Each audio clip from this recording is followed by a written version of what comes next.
এদিকে যান্ত্রিক ত্রুটিতে রাতে দিনাজপুরের বড়পুকুরিয়া তাপ বিদ্যুৎ কেন্দ্রের ১ নম্বর ইউনিটের উৎপাদন বন্ধ থাকলেও সকাল থেকে শুরু হয়েছে উৎপাদন কার্যক্রম। এ নিয়ে আরও জানাতে দিনাজপুর থেকে যুক্ত হচ্ছেন কঙ্কন কর্মকার। কঙ্কন, বিদ্যুৎ উৎপাদন কার্যক্রম কখন নাগাদ শুরু হয়েছে জানাবেন? রাত্রি আপনি জানেন যে এই প্রচণ্ড কিন্তু গরম, এর সাথে বেড়েছে বিদ্যুতের চাহিদা, সেই সাথে লোডশেডিং, এর ভিতরে কিন্তু তাপবিদ্যুৎ বন্ধের একটি খবর।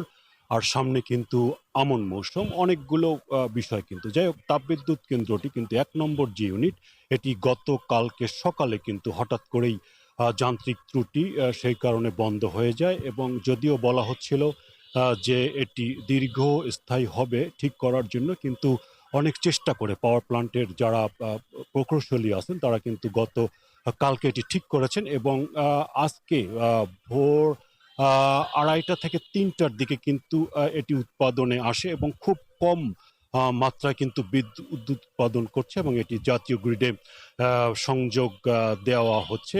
এই যে ইউনিটটি বন্ধ হয়ে গেছিল, এটি মূলত ৫০ থেকে ৫৫ মেগাওয়াট তাপ বিদ্যুৎ এটি উৎপাদন করতে পারত এবং এটি জাতীয় গ্রিডে দেওয়া হচ্ছিল। এখন কর্তৃপক্ষ বলছেন যে আর কিছুক্ষণের মধ্যে তারা ঠিক ৫০ থেকে ৫৫ মেগাওয়াট বিদ্যুৎ জাতীয় গ্রিডে দিতে পারবেন। আপনি জানেন যেখানে মোট ৩টি ইউনিট আছে এবং ৩টি ইউনিটের সমন্বিত উৎপাদন ক্ষমতা প্রায় ৫২৫ মেগাওয়াট। এর বাইরে কিন্তু ৩ নম্বর যে ইউনিট, এটির ২৭৫ মেগাওয়াট ক্ষমতা সম্পন্ন এবং এটি কিন্তু এখন পর্যন্ত অপারেশনে আছে এবং এখান থেকে কিন্তু প্রায় ২৫০ থেকে ২৭৫ মেগাওয়াট বিদ্যুৎ কিন্তু জাতীয় গ্রিডে যাচ্ছে। এর বাইরে যদি বলি আরেকটি যে ইউনিট, এটিও ১২৫ মেগাওয়াট সম্পন্ন একটি ইউনিট, দ্বিতীয় ইউনিট, এটি কিন্তু উৎপাদন বন্ধ আছে ২০২০ সাল থেকে।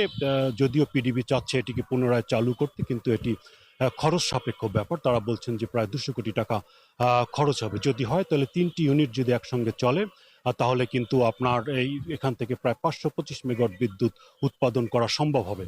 আপনি জানেন যে রাত্রি এই সময় কৃষি মৌসুম এবং এই পাওয়ার প্ল্যান্ট কিন্তু সেপ্টেম্বর পর্যন্ত চালানো তাদের একটি সম্ভাবনা থাকে। তো সবকিছু থাকলে তারা এটি চেষ্টা করবেন। তো এই ছিল দিনাজপুরের পাওয়ার প্ল্যান্ট নিয়ে সর্বশেষ খবর। দিনাজপুর থেকে যুক্ত ছিলেন কঙ্কন কর্মকার, জানাচ্ছিলেন বিস্তারিত।